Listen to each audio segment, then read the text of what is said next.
Georgia should be the one complaining. That was the way one insider put it after talking with a bunch of people. Listen, I'm not overselling this. I do think if you're going to sign up for Dog Post in the next 6 months, sign up today and check out this What We're Hearing we've got for you. Recapping, behind the scenes look at Georgia's win over Auburn. A lot of what people had to say, insiders, at Georgia, in the SEC and beyond, about the game and what happened and just sort of the just really poorly officiated game, generally speaking. The administration of the officiating at the game was not up to the standard it should be at. But there's a lot of things we talk about on Dog Post as it relates to this game. It was something else. And What We're Hearing covers all of it. And, What We're Hearing is brought to you by our friends at Sales Hatch. I'm going to talk about them a little bit later. I want to make sure I don't forget that. But look, in this What We're Hearing, we pull from people at Georgia, the league, folks that are NFL people, and just some folks that just don't even care about the game in any way.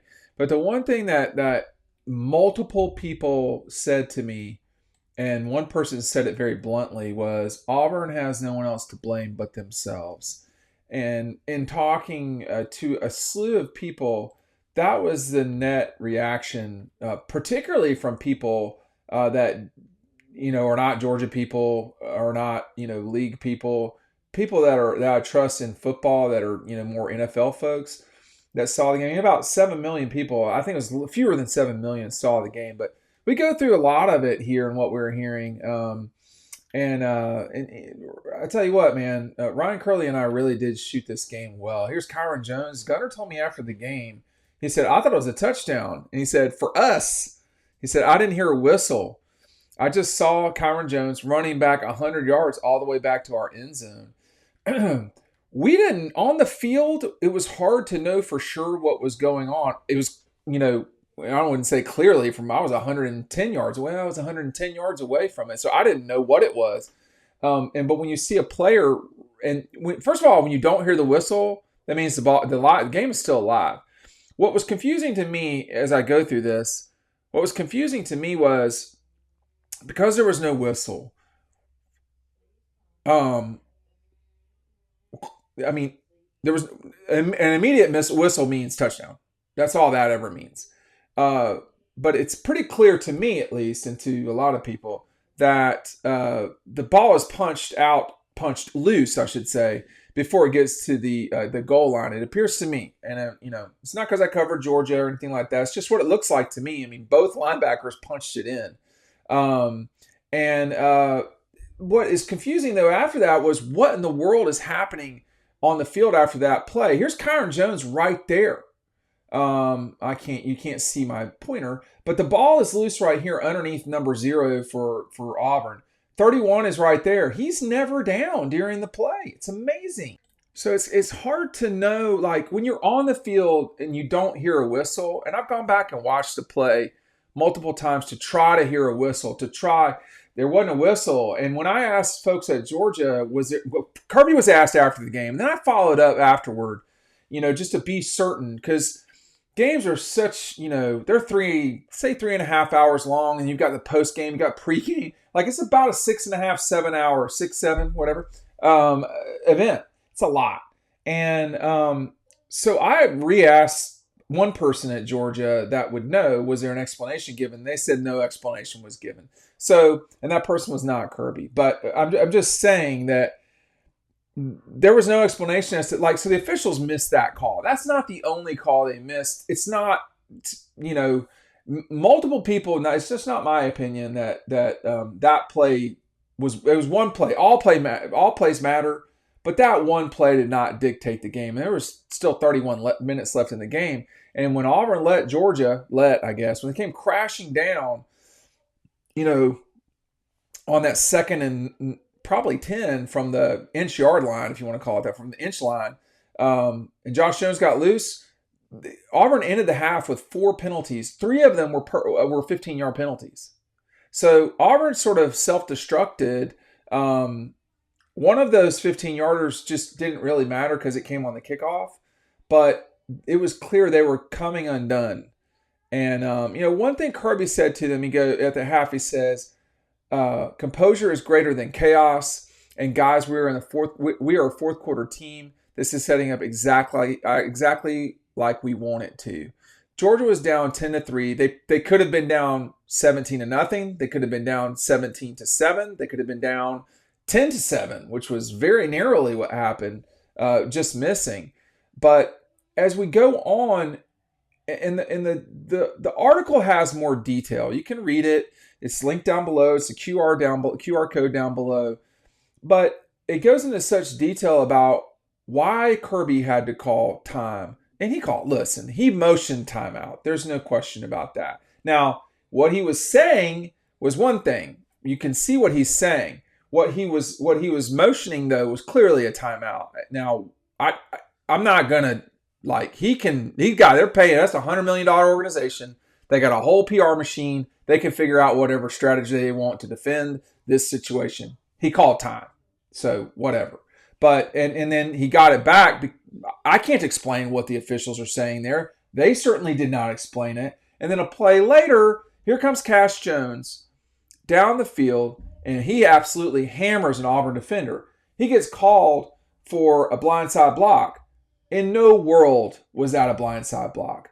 The score, that was what was announced over the PA. The official scorer called it unnecessary roughness. That was not what the officials said. So they missed that call. And one insider told me they must have seen the kid get hurt out of the corner of their eye, because the kid did get hurt for Auburn. And threw a flag. That was not a blindside block. They were literally running at each other. I guess the Georgia kid kind of knocked the shit out of the Auburn kid. I'm not sure how they missed that one, but they did. And so they did. And then another thing that I go on to talk about in the article, which was kind of something you'd never see. I've never seen this before. But going into the half, some Auburn fans, I'll try to put it on the screen here. Auburn fans were throwing stuff onto the field. So that's not Texas, that's Auburn from the other day. And just as a person who's down there, that's particularly dangerous. Anybody that would get hit with something that can reach the field, that means it's got some weight behind it. If you were to get hit in the head by something that's, say, 50, 60 rows up, nevertheless, upper deck, which would be a heck of a throw, but still, that is really dangerous. I actually made sure that everybody in Dawg Post had my wife's phone number, so that if something happened to me, that she'd be able to know immediately that I was in some trouble. So I thought it was possible that something like that was happening again after Peyton Woodring missed his kick. So I'm watching, and there are Alabama State State Trooper. I don't know what they call them over there. I think they're highway patrolmen in Alabama, and Georgia State Patrol. I see, I think all 6 or all 4 of Georgia, the GSP guys, go over to the stands. I thought people were throwing things again. Here come the Alabama Patrol. They're doing the same thing. Alabama Highway Patrol, they're doing the same thing. And they're looking up. They're pointing at somebody. Well, what in the world is going on? So one of the, I call them troopers. I know they're not troopers in either state. But I asked one of the troopers, so what's going on? He started laughing and goes, I really don't know. Well, as it turns out, and this has become less common to do this, but Auburn fans, I think, a fan in the Auburn section got a hold of the ball and would not give it back from the missed kick. And so the troopers went up there and basically I said that wrong. The troopers went over there, pointed, and said, bring the ball back down or else, basically, and they got the ball. I've never seen like that many troopers go do that job, but they did Saturday night, and it spoke to the weirdness. It was such a strange game, just a game. Nevertheless, the Cam stuff, whenever Cam Newton's involved, I actually don't mean this disrespectfully. There's more of a circus-like atmosphere. Like, Cam likes to have a good time. So there was a lot of that going on. And then that he was getting his number retired, the jersey retired. And then on top of that, Auburn had, they did the halftime stuff. It looked like Epcot 1988. Like, it was like a whole weird light show. I mean, it was imaginative, but it was strange. So there was a different glow at the stadium. It was a strange, bizarre thing. When Georgia took the ball over, though, after the timeout, that wasn't a timeout, They missed a kick. That entire thing had no bearing on the game in any way. And I think that's the frustrating thing for the Auburn folks is they're sitting there watching one of their two one of their two rivals, not their arch rival, but someone they really don't like, beat them again, and they feel like they're getting jobbed. But the problem was they weren't. They were not getting jobbed. By the way, I will be at Red Zone in Athens this Friday at 4. So before the Ole Miss game, I'll be there from 4 to 5. 4 to 5, not 5:30. Make sure that you get that part right because I know how that's going to be on game day. And Scott, Mindy, and I all look forward to seeing you at Red Zone downtown. But look, here's the thing about this situation is that should have been a timeout. That should have been an assessed timeout, okay? As it turns out, no points were scored. It was 2 plays that Georgia had the ball. Essentially one, actually, because one play was called back. So they completed the third down. They did not convert the third down. They go out there. Peyton Woodring misses a, makeable kick for him, 45 yards, whatever it was. And Auburn gets the ball. So right there. So it's as if nothing really happened. Georgia had an opportunity. They didn't get it. Was it fair? I think it should have been a timeout. He motioned timeout. But I will admit right now, I don't know well enough if, you can sort of talk your way into explaining they're clapping because they clearly were. What I'm saying is, I don't know. I am unaware that you can call timeout to complain about something and not get called and the timeout not be charged to you. That doesn't seem crazy to say out loud, but I'm not sure how often that happens. Okay. So that's something to consider. But at the end of the day, so you have this, those are the 2 moments. One of them that I just explained, completely irrelevant in the outcome of the game. The other, the fumble, Auburn fans are saying over and over and over and over and over again that that was not a fumble, it was touchdown. They should have gone up 17-0. Let's play that game for a little bit because, if they were within a yard of that happening, if not, centimeters. So let's say they go up 17-0. That assumes if we're assuming that assumes that Georgia does not come down and score. Well, they came down and scored anyway from a worse position. So at minimum, the game would have been 17-3, right? And then Georgia scores 17 points in the second half. They win the game 20-17. They sat on the ball at the end of the game. Now, they could have killed the clock off. They wouldn't have been able to do that. And that last drive would have been panic-ridden. But this also assumes that Georgia wouldn't have scored a touchdown on the last drive of the first half, which they very narrowly avoided doing. They had 3 plays from the 6-yard line and did not score a touchdown. So, if we're going to get into this assumption game, there's 17-7 is the same as 10-0. So, what happens if Tua misses the throw in the 2nd and 26? He didn't score. He fumbled. And that's all I would say is there's no angle that I've seen that makes me think that anything other than what the call was on the field was the right call, which is it's a fumble. It was dislodged before the goal line. I don't think it was ever a touchdown, had they called that a touchdown on the field, which I do not think it was, and they did not think it was, it would have been challenging to overturn that. I think it could have been overturned. I don't think it was likely to be overturned. They called it a fumble on the field. Therefore, it was going to be hard, particularly with the evidence, to reverse that. I mean, both linebackers' hands are punching the ball before it hits the goal line. He lost that ball at that point. I mean, it wasn't just magic that happened. So there's that. In addition, I just want to say, bad things happen in sports all the time. All the time. You never hear Alabama say something about the 21 season without them pointing out that guys on their team were hurt, as if Georgia didn't have players hurt. Bad things happen all the time. You have to go get the job done. And, at the end of the game, I do want to point this out. Kirby was like super pissed with Gunnar Stockton. This is the image. I'll just throw it up on the screen.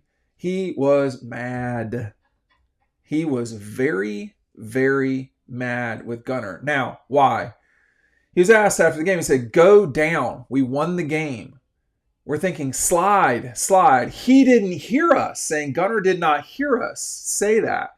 We told all the players that we were going to get the ball. I don't quite know what he means by that. He says, and Gunnar thought we meant if we score, we win, which they did. Let's just say that. He said, and I was saying if we could slide, we could snap and kneel on the ball all the way out. They couldn't stop us to end the game. Auburn didn't have any timeouts left. Georgia had one because remember, so they had to go out and play those defensive snaps for no reason. Talking about his defense, to me, I would have scored, and Auburn. I get where Kirby's coming from, particularly that you had the ball in one hand as you're diving over the pylon. That's dangerous. The ball could have gotten knocked out, rolled out of the end zone. Auburn's got the ball at the 20. And let's be honest, they'd probably go 4 plays and out. But still, they would have the ball at the 20. So, they almost hit a deep ball, but Jackson Arnold missed it. And it is what it is. But, I think, here's one more shot of Kirby just absolutely going bonkers about this. This is the post-timeout image that Jason Getz and I and Cody was right next to us, watching him go absolutely crazy about this. I don't, another insider told me on Sunday, they're not going to issue, the SEC is not going to issue a statement about this because there's nothing that happened that was strange. I mean, I think the timeout thing was, I'm not sure I totally understand it as it relates to, in basketball, when you call a timeout, you're assessed the timeout. I think that Kirby was, when he was running, if I'm not mistaken, when he was running up to the official, you can see him on television say clap, but he's doing this. This means timeout. That's all there is to it. And he knows that too. But he may have been saying one thing and motioning another. Now, you can see him quickly, this goes to this real quick, but he was hardcore clapping after the fact, after the timeout was called. But as it turns out, the timeout was irrelevant. It really was. Well, Georgia got their act together. Well, they didn't do anything with it. And they got an extra timeout. They didn't spend the timeout. So we're doing all this, and Georgia won the game by 10. They certainly could have won the game by, 17, something like that. They could have won the game by 3, but they won the game. And I've got a full report on it. Make sure you're checking out what we're hearing. You're really it's $1 for 30 days. $1 gets you 30 days of Dawg posts. This one article is worth it.